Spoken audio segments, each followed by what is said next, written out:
হে নাথ, ভবদীয় শ্রীচরণ কমল ধ্যান এবং তদীয় নিজজনের নিকটে আপনার চরিত কথা শ্রবণে যে আনন্দ লাভ হয়, ব্রহ্মানন্দেও সেইরূপ সুখ অনুভূত হয় না। দেবতার পদ তো অতি তুচ্ছ, কারণ কাল রূপ খড়গ দ্বারা আরোহণ যান খণ্ডিত হইলে দেবতাগণ মর্তে পতিত হইয়া থাকে। যে ভগবৎ পাদ পদ্মে সেবার দ্বারা যে আনন্দ লাভ হয়, ব্রহ্মানন্দেও সেই প্রকার সুখ হয় না। জীবের মুক্তির কথা বলছেন, আমরা সাযুজ্য মুক্তির কথা বলি। যে বৈকুণ্ঠে 4 প্রকার মুক্তির কথা বলা আছে, শাষ্টি, সারক্য, সালোক্য, সামীপ্য, এই 4 প্রকার মুক্তির কথা বলা আছে। আর সাযুজ্য মুক্তি, যেটা ব্রহ্মপদ অর্থাৎ সাযুজ্য মুক্তি, জীব ও ব্রহ্মের মিলন, জীবাত্মা ব্রহ্মেতে লীন হয়ে যায়, এটাই হচ্ছে সাযুজ্য মুক্তি, সহজ কথায় সহজ ভাষায়। এই সাযুজ্য মুক্তি কিনা আনন্দের সঙ্গে জীবাত্মার মিলন, মহা আনন্দ, যে আনন্দের সঙ্গে জীবাত্মা মিলিত হয়। কিন্তু বলছেন সেটা আনন্দ বটে, কিন্তু ভগবানের চরিত কথা যারা ভগবানের ভক্তদের শ্রীমুখে শ্রবণ করে তারা যে আনন্দ লাভ করে, সেই আনন্দের তুলনা হয় না। ব্রহ্মানন্দের সঙ্গেও তুলনা হয় না, বলছেন সে আনন্দ। এই জন্যই বোধহয় ভগবান কপিল মাতা দেবহূতিকে বলেছিলেন যে, হে মাতো, তুমি সংসারে কেমন করে থাকবে? শতাং প্রসঙ্গান মম বীর্য সংবিদ ভবন্তি হৃদ কর্ণ রসায়ন কথা। যে তুমি থাকবে এই সংসারে, আমি তো চলে যাব, বাবা চলে গেছে, আমিও চলে যাব। তো যাওয়ার পরে তুমি থাকবে কি করে? না, তুমি সজ্জনের কাছে থেকে সদ্গুণ মুখোদ্গীত ভগবত বাণী তুমি কর্ণরূপী পেয়ালার দ্বারা পান করবে। এইভাবেই তুমি তোমার কাল অতিপাত করবে। তাহলে কি হবে? মুক্তি পদে সদায় ভাগ, তুমি মুক্তির অধিকারী হবে। এই মুক্তিটা কি? জীবাত্মার মুক্তিটা বলছেন কি? কেউ বলছেন শাষ্টি, ভগবানের সমান ঐশ্বর্য লাভ। কেউ বলছে সামীপ্য, ভগবানের সন্নিকটে বাস। কেউ বলছে সারূপ্য, ভগবানের সারূপ্য অর্থাৎ তার মতো রূপ লাভ করা। সালোক্য, ভগবত লোকেতে বাস করা। এই ঐশ্বর্য মার্গীয় কথা। আর বলছে সাযুজ্য মুক্তি, যেটা ব্রহ্মের সঙ্গে জীবাত্মা মিলনের কথা বলা আছে, সাযুজ্য মুক্তি। এই সাযুজ্য মুক্তি আনন্দময়, কিন্তু সেই আনন্দকেও তুচ্ছ করে কি না, ভক্ত ভগবানের সন্নিকটে থেকে ভগবানের কথা প্রসঙ্গে যদি কালাতিপাত করে, তার দ্বারা যে দিব্য আনন্দ লাভ হয়, সেই আনন্দ অন্য কোনো প্রকার আনন্দের সঙ্গে তুলনা হয় না। যে আনন্দ জীব লাভ করে,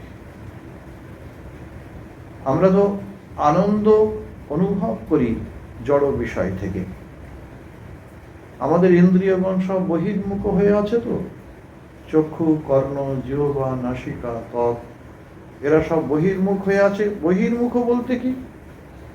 এরা বহির্মুখ হয়ে আছে জড় বিষয়ে, জগতের যত বিষয় আছে, বিষয় থেকে তারা আনন্দ পাচ্ছে।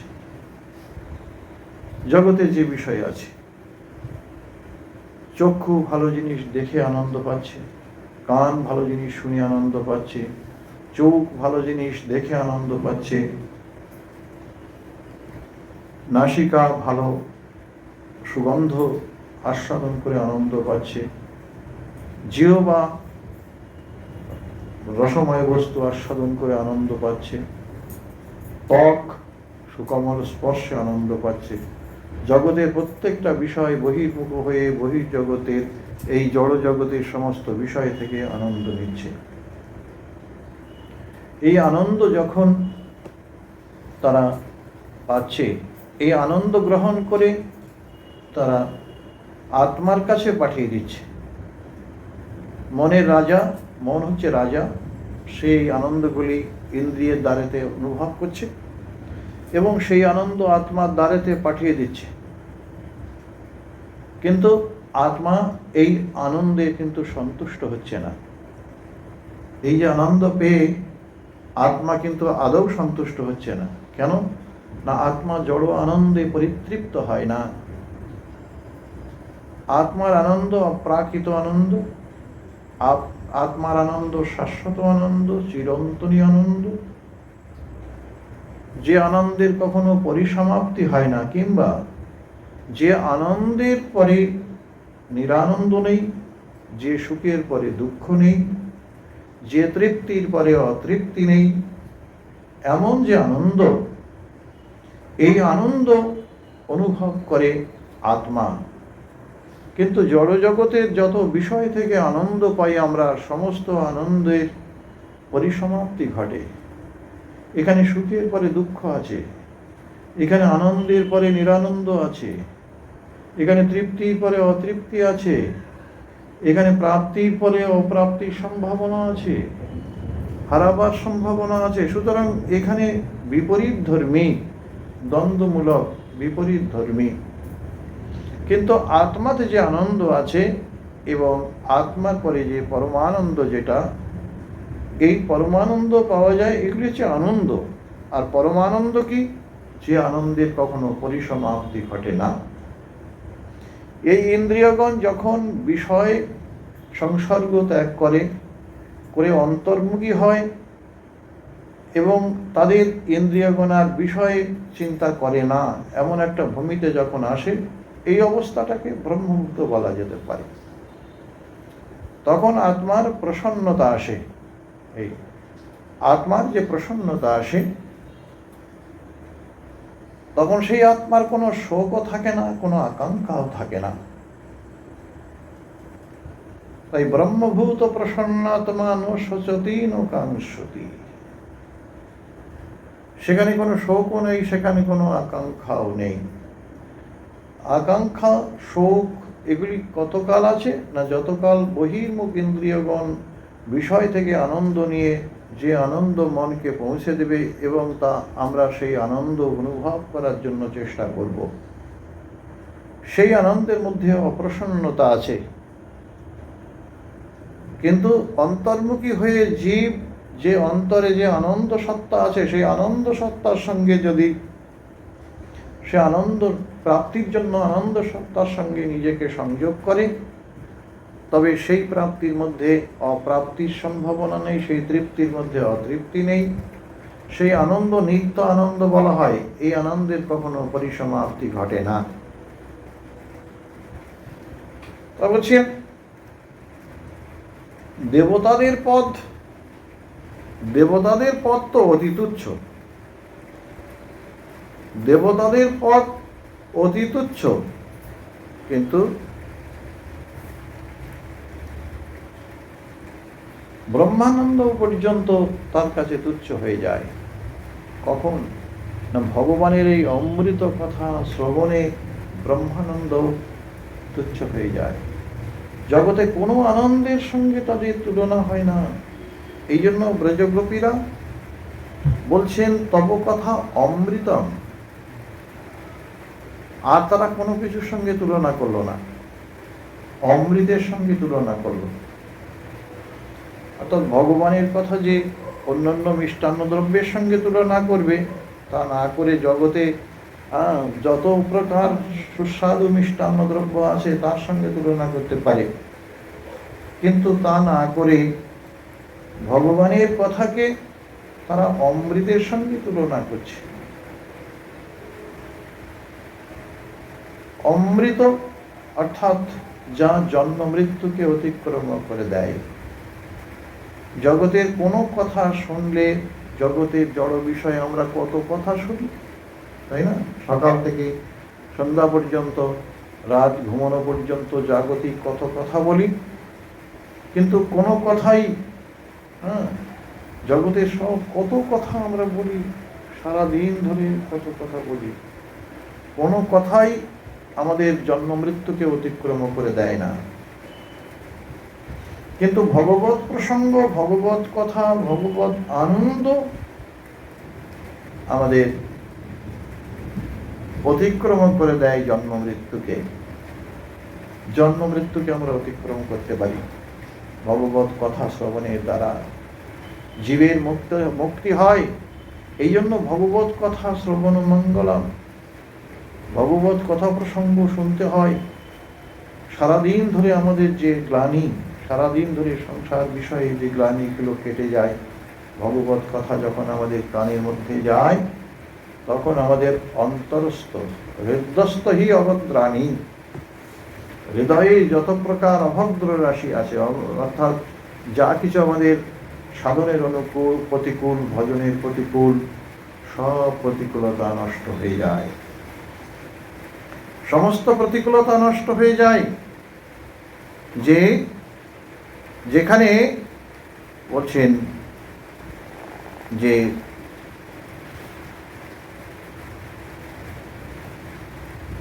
যে কারণ কাল রূপ খড়গ দ্বারা সর্বারণ যান খণ্ডিত হইলে দেবতাগণ মর্তে পতিত হইয়া।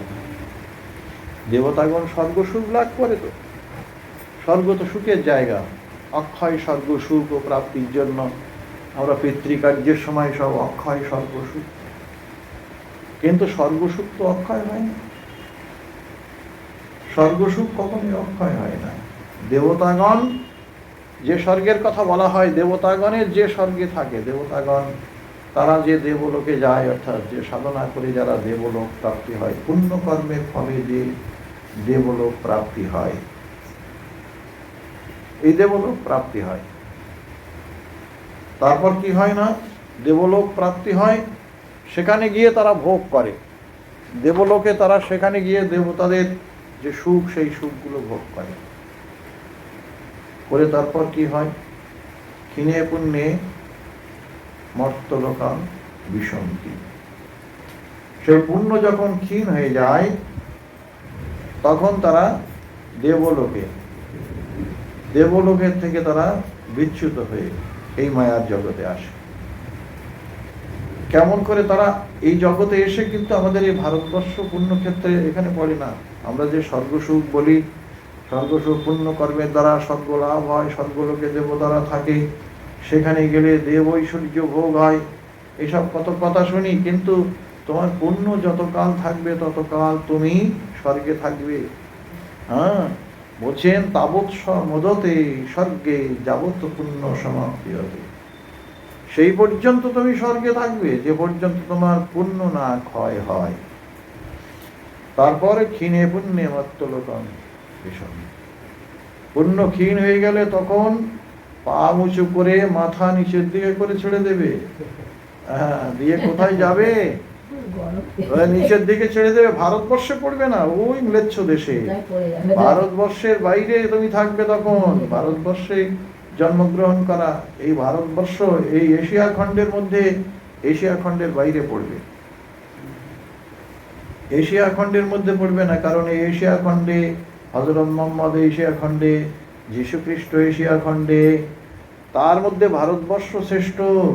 যেখানে শ্রী রামচন্দ্র এসেছেন, যেখানে শ্রীকৃষ্ণ এসেছেন, যেখানে গৌরাঙ্গ এসেছেন, যেখানে শ্রীরামকৃষ্ণ এসেছেন, যেখানে মহা মহা ব্যক্তিগণ জগতে এসেছেন। সুতরাং এই যে ক্ষীণে পুণ্যে মত্তলোকং বিশন্তি বলতে আমরা এই পুণ্যক্ষেত্র ভারতবর্ষ, যেখানে স্বয়ং ভগবানের জন্মস্থান। স্বয়ং ভগবান কাকে বলে?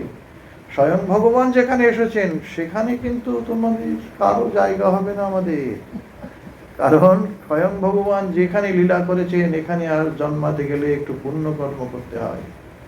এই নরতনু পাওয়ার জন্য দেবে কাম্য করে। এই পুণ্যক্ষেত্রে যে দেবকাম্য, কোন নরতনু পাওয়ার জন্য দেবতাগণ কামনা করে? যে নরতনুতে ভজন হয়, নরতনু ভজনের মূল।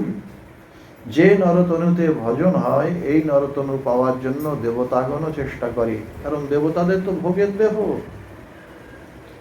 এই পুণ্যক্ষেত্র ভারতবর্ষে জন্মগ্রহণ করেছে যারা, দেবতাগণের ভোগের দেহ তারা কেউ চাইবে না, কারণ ভোগের দেহ তারা সব ভোগ করে।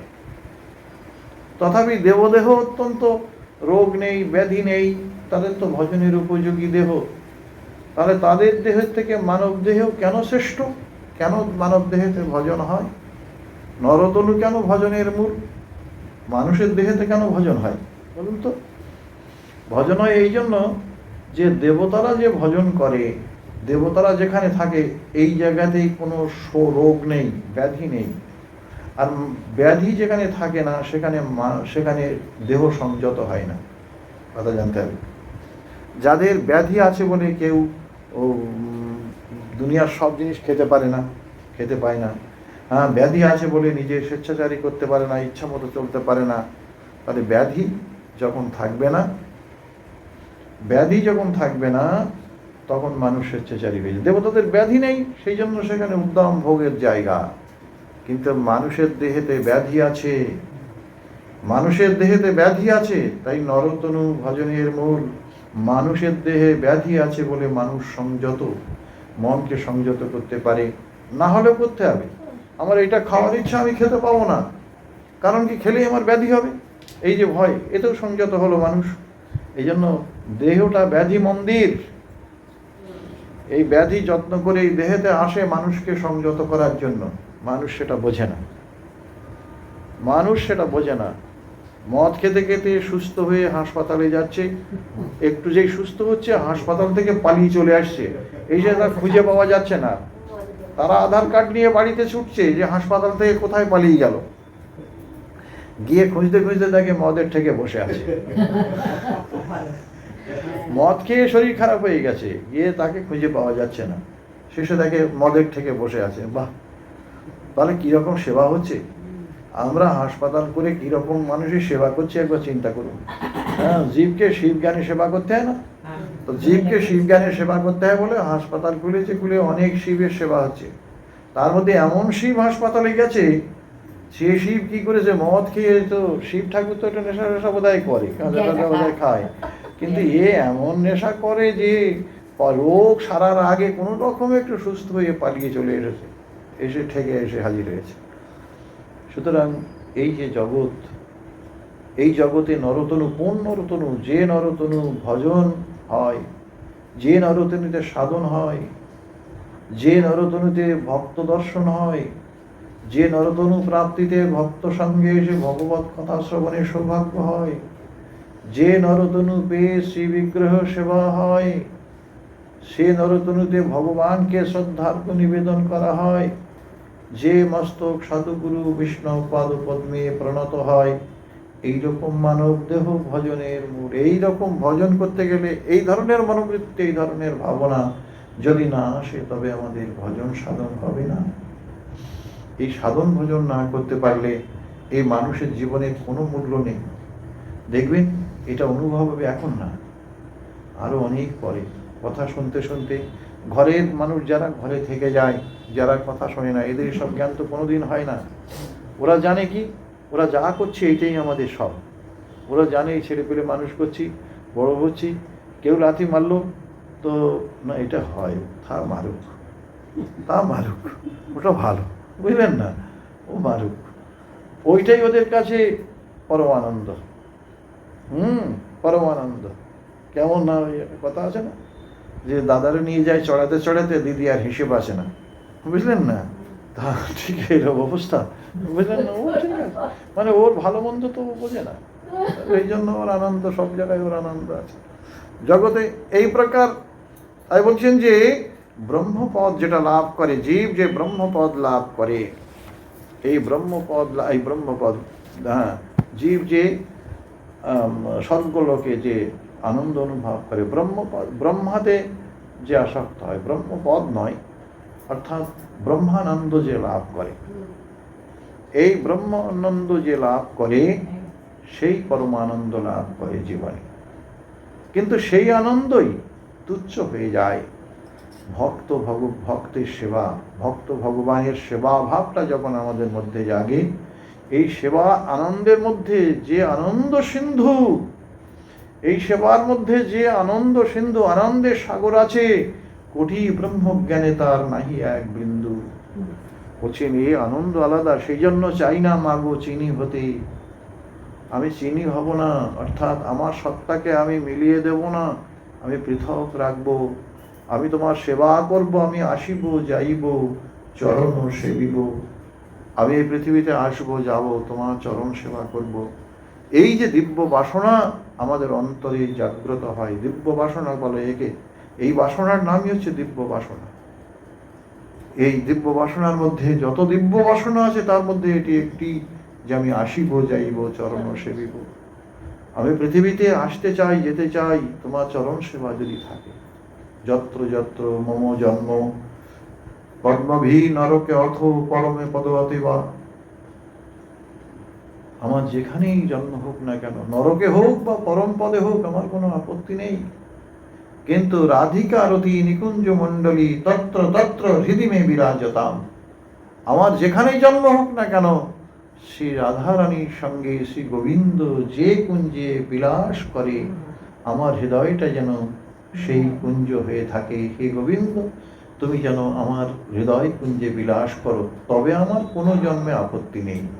কীট জন্ম হোক যথা তো আদাস, বহির্মুখ ব্রহ্ম জন্মে নাহি আস, কীট জন্ম হোক, তথাপি আমি যেন তোমার দাসত্ব লাভ করতে পারি। সেখানে গিয়ে এই যে ভগবানের চরণে সবসময় প্রার্থনা জানাতে হবে, আকুল হয়ে প্রার্থনা জানাতে হবে।